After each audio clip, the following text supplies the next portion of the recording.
Welcome, people of the World Wide Web. So it is Sunday, and yes, this is my second movie review of the week. I have been pumping out the movie reviews of late, obviously going to see 2 films a week. So as you all know, and all we're saying, I say this in every video, obviously you know what's coming, so this is reminders of him. So this is the new Colleen Hoover movie book adaptation. So Colleen Hoover, she's written a load of books, quite a popular author. She did It Ends With Us, which was 2024, I believe. So this is the new one. There is supposedly more coming of her. It's an hour and 54 minutes, and I did enjoy it. It comes from director Vanessa Caswell. I don't know anything she's kind of done. She has done a little bit of directing before. And essentially, this is around I would say, medium-sized cast. So we have Mackie Monroe, if I pronounce her name right. She plays Kenna. She's the main lady, and obviously she was in love with Rudy Panko's character, Scotty Landry. And essentially what it is these two are together, or kind of so these two have kind of a whirlwind relationship. Unfortunately, there's an incident in a car accident. He dies. She's convicted for his murder. Unfortunately, she's pregnant when this happens. She gives birth while she is in prison. The baby gets taken away and given to Scotty's grandparents, and she is locked up. The film casts 4 or 5 years later. She is released, and it's basically her coming back to town to get her daughter back and interacting with Scotty's friends and trying. Obviously, there is this kind of love connection, so to speak, or attraction, and everything else that goes on with that. So let's get the spoiler warning up and let's get into this. So yes, as the movie starts, so we have a few other people. So Tyreek Withers, he plays Leisure, so Scotty's best friend. We have Laura Graham, if you know Gilmore Girls or that, she is Grace Landry, so she is Scotty's mum. Obviously Scotty's dad is played by Bradley Whitford Patrick. So you have Kenna being released from prison, going back to her hometown, kind of narrating a little bit of that. She's come back to the town and people are going to hate her. And this narration kind of sits in with kind of her during prison. She's kind of had to express herself and with like counseling and stuff like this. And she does that by books, by writing letters to Scotty. And this is what we hear in that. Now, as she comes into town, she sees that there's a stake marked where obviously he died. She gets out, kind of pulls it out and takes it with her. And she struggles to find some place to stay. She finds it, and then she's basically looking for a job. In between her looking for a job, she then comes across or goes to the bookstore because she wants a drink, because basically she isn't getting a job. The bookstore has been converted into a bar by Ledger, which is Scotty's best friend, but she never met Scotty. So there's a chance meeting, there's a little bit of a spark there. But then certain stuff kind of triggers her of being back in the town, and he tries to help her. She kind of says no. When he says his name, and that is kind of a little bit of a trigger. As she walks out, she sees he drives an orange truck, which is the orange truck that Scotty first picked her up in, so she knows who he is. So she goes off and tries to do kind of her own thing. Due to searching around, she finally manages to come across a job, or a woman who will get her a job. And then the next thing is that she kind of gets a TV ring and turns up at the grandparents' house. In between this, we find Ledger has kind of been a token dad figure for him. And kind of as the film goes on, you find that he was in the NFL. He had an injury. He came back and basically has lived across from Scotty all his life. And basically he is a token dad for her. He'll even broken up his engagement to his fiancée a year ago because of Deanne, the little girl who basically he idolizes. He's with Deanne and grandparents in the house, sees Kenna turn up, and is a bit like, oh, that's the girl from the bar, maybe she's come to see me. Goes outside.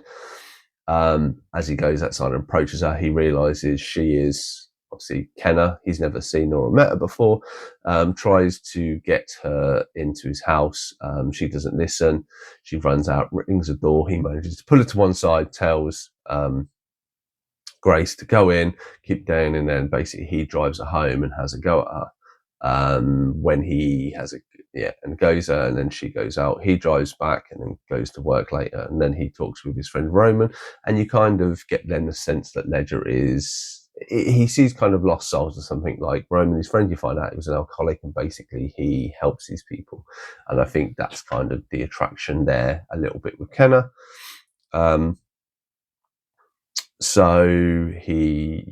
So once he was talking to his friends, I found out, he says, you need to understand it from her point, blah, blah, blah, blah, blah. Then he kind of goes back to see her, something like that. And she's got a friend there who had Down syndrome, lives in a little block that she has and stuff like that. And she's quite a funny character in this and stuff. And then Kenna and Ledger basically make a friendship. Ledger kind of is very much split. He's still loyal to Deanne and her parents and doesn't want Kenna anywhere near them because they feel that she killed her son because she was drinking and stuff like this. But over time, he grows more and more attracted to Kenna and stuff, even though at the beginning there are instances where he intervenes to stop Kenna running into her daughter, but then kind of gives her little like pictures and stuff and mementos from her daughter. So it's a little bit contradicting as a person. As I say, leading up to them two getting together and starting to have a relationship. While it happens, unfortunately, the granddad comes across them. He's very upset. He punches Ledger when he approaches him at his house, tells him to leave him away. And then obviously they kind of have a bit of a divide between the grandparents and Ledger, their son's best friend. When he then next sees Kenna realizes what has happened. She doesn't want Ledger to not be in his life, decides that it's time for her to leave. So she starts to pack up and starts to move away. Ledger decides to take one of her books, takes it to the grandparents and says, look, I've marked a page, this is Kenna's, it's all personal, but there's something I want you to read. And essentially it's the story that she reads to him that explains what happened on the night that he died. Which her tale is, they were driving along, they hit something, flipped over, she got out, felt his pulse, he had no pulse, so she got up and tried to get a ride home. No one would pick her up, and then at one point she passed out, and then she was woken up by police in a flat wherever she was staying. We assume it's where she's staying, and essentially then she's arrested for being under abuse and found out that his arm was trapped, so his pulse would have not been there, but he was still alive, and unfortunately he did die because of his injuries. Obviously she was broken, and that's why she just didn't put up a defense and just kind of play guilty, because she was just absolutely broken as a person.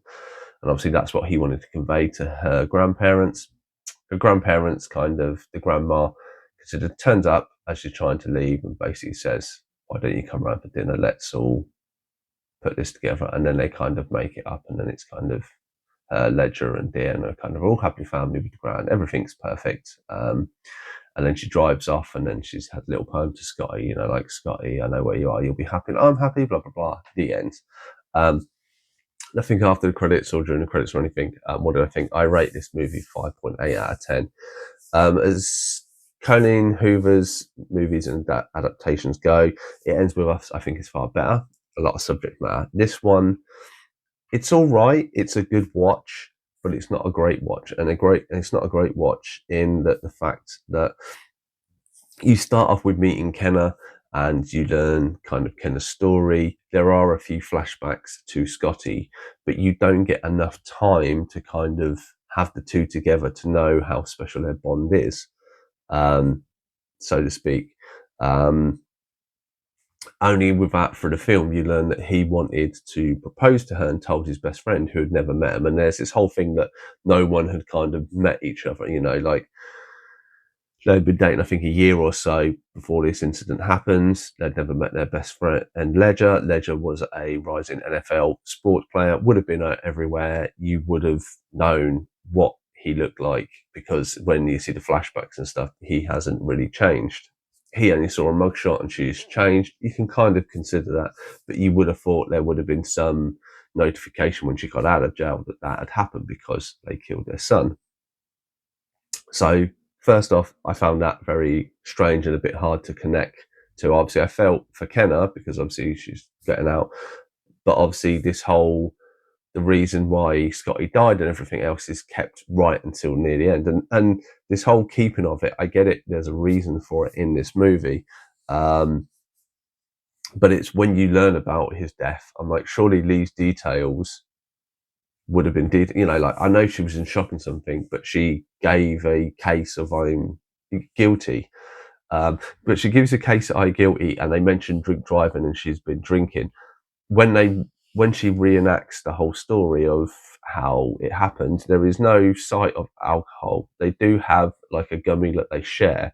I don't know if that's some sort of drug gummy, and she was under the influence, and it's not alcohol. Or it could have had alcohol. I don't know. That's not very clear. So very strange. They're driving really, really slow. Plus the fact of at some point she would have given a story when they arrested her, and the fact she was walking home, which is absolutely miles away. When you see this, how distance is, she was injured, cut up and all this stuff from where the crossroads is, because you see her walk it and drive by it and stuff like this, of how far away this is like, how in hell did she walk all that time? No one noticed her, managed to get Len in a flat and pass out, or she was in somewhere, and it's just like, hang on, something doesn't quite add up. And at some point, someone would have said, like, this is the story she gave. Surely people on the motorway were like, yeah, I saw this woman. She was, there just were a few details that didn't quite lock in that story, even though they kept it. Like, I understand the keeping of it, but I wish surely there would have been accounts of what had happened, and people would have known this. As she said, she checked his pulse, but his arm was crushed, so she wouldn't do it. Surely that's relevant information. That would have been in the court case, even if she wasn't coherent or that. She would have probably said that when she was found, or when she was in recovery, or at some point. But who knows? I say, so there's these little bits that in it that just don't help you connect too much and don't make it stand out really good. I'd say, like, the actor and actress have chemistry and all this stuff, and there are little elements that work, and it is a fun watch and enjoyable, but it just felt like, I mean, if you probably read the book, and if you've read the book and watching this, tell me I'm probably wrong. I imagine a book would explain a lot more stuff like this, and I can understand with counselling and having to read it and how they've done it that way, having that aspect in it, I think was good. But that has been my view of Reminders of You. Have you seen this movie? What are your thoughts and feelings? Let me know down below. Otherwise, I'll see you in the next one.